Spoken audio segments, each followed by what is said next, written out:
recipe for Mang Inasal. This is my version, Michelle's version. Okay, so it's like 2 or 4 stalk of lemongrass. I want to blend everything. For mother like me, mother of 4, I want everything easy.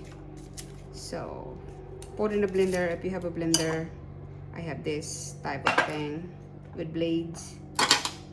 I have to put 1 teaspoon of salt, 1/3 cup of white vinegar,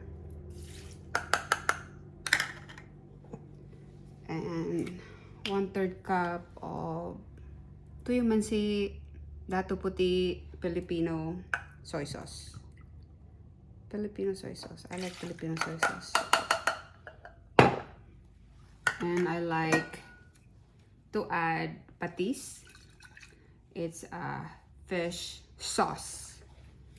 I like to add 1 tablespoon.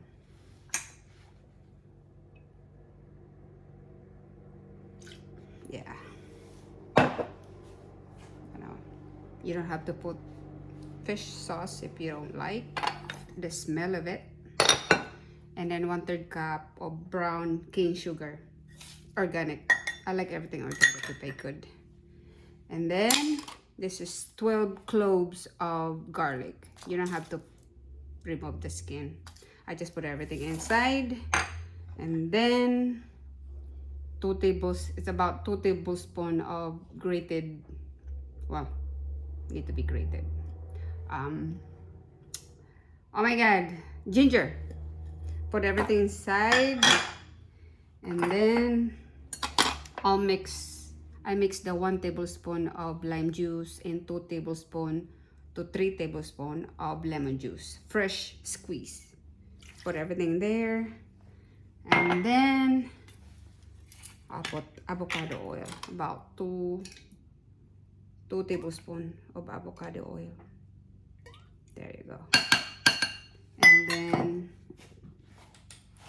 1 tablespoon of black pepper, fresh crushed black pepper. There you go. That's it. And you mix it. You mix everything. I hope this one will work. This is a new product that I got from Amazon, guys. So, where's my basahan or towel? And then I put everything in here. So we'll see. This is what's gonna happen.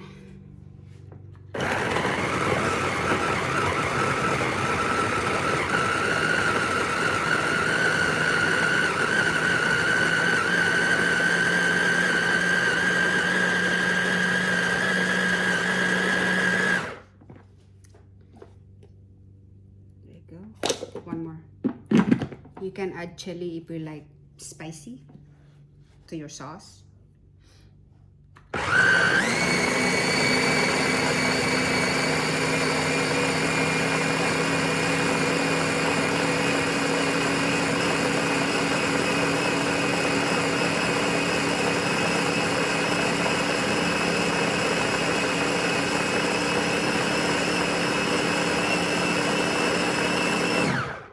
Go.